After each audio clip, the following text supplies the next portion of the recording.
প্রার্থী ঘোষণার আগেই মহেশতলায় দেওয়াল লিখনে গোপাল সাহাকে ঘিরে জোর দাবি। 2026 সালের বিধানসভা নির্বাচনের নির্ঘণ্ট ঘোষণা হওয়ার আগেই রাজনৈতিক উত্তাপ বাড়তে শুরু করেছে মহেশতলায়।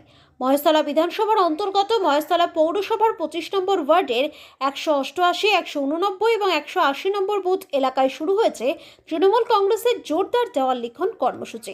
দেওয়াল লিখনের মাধ্যমে স্থানীয় নেতা গোপাল সাহাকে আসন্ন বিধানসভা নির্বাচনে প্রার্থী করার দাবিতে সরব হয়েছেন সমর্থকেরা। সকাল থেকেই এলাকায় দেখা যায় কর্মব্যস্ততার চিত্র। হাতে রং এবং তুলে নিয়ে দেওয়াল দখলে নেমেছেন দলীয় কর্মী সমর্থকেরা। নারী এবং পুরুষ সমর্থকদের কণ্ঠে ধ্বনিত হয়েছে স্লোগান, এবার বিধায়ক হিসেবে গোপাল সাহাকেই চাই। উল্লেখ্য, বর্তমান বিধায়ক দুলাল চন্দ্র সাহা। অন্যদিকে গোপাল সাহা বর্তমানে মহেশতলা পৌরসভার কাউন্সিলর হিসেবে দায়িত্বে রয়েছেন। স্থানীয়দের একাংশের দাবি, কাজের মানুষের ভাবমূর্তির কারণে তিনি ইতিমধ্যেই এলাকায় মানুষের মনে জায়গা করে নিয়েছেন। যদিও দলীয়ভাবে এখনও আনুষ্ঠানিকভাবে প্রার্থী ঘোষণা করা হয়নি, তবু সমর্থকদের এই আগাম প্রচার ঘিরে রাজনৈতিক মহলে শুরু হয়েছে জল্পনা। এখন দেখার বিষয়, দলীয় নেতৃত্ব শেষ পর্যন্ত কাকে প্রার্থী হিসেবে মনোনীত করে এবং এই আগাম দেওয়াল লিখন কর্মসূচি নির্বাচনী সমীকরণে কতটা প্রভাব ফেলে। আমাদের পাড়ায় গোপাল সাহা যেভাবে উন্নতি করছে সেই হিসাবে আমরা গোপাল সাহাকে আমরা চাই। ডাকি তখন পাই, আমরা গোপাল সাহাকেই চাই উন্নয়নের জন্য।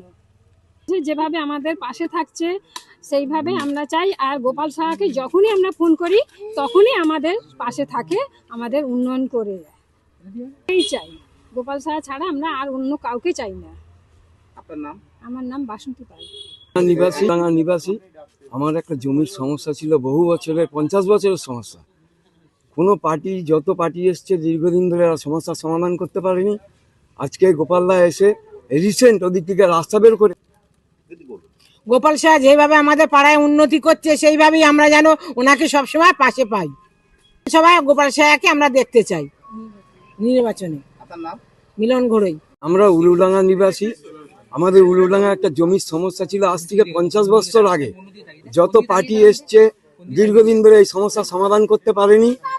আজকের দিনে গোপালদা এসে এই রাস্তার সমাধান করে আমাদেরকে উপকৃত করেছে, যার জন্য আমরা চাইব সামনের যে নির্বাচন, এই নির্বাচনে গোপাল সাহাকেই দাঁড় করানো হোক। এটাই আমরা দেশের জনগণ প্রত্যেকে খুশি হব।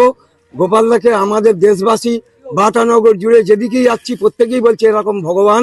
এই আমরা এতদিন ধরে আমরা এরকম মানুষকে আমরা পাইনি, এই প্রথম আমরা এতদিন পরে রাজ্যে যে ধরনের উন্নয়ন উনি করছেন, উনি যেভাবে মহিলাদের জন্য পড়েছেন বা সাহায্য করছেন, সারা বিশ্বে এই ধরনের সাহায্য আমরা কোনোদিন দেখিনি। তাই আমরা বাংলার প্রতি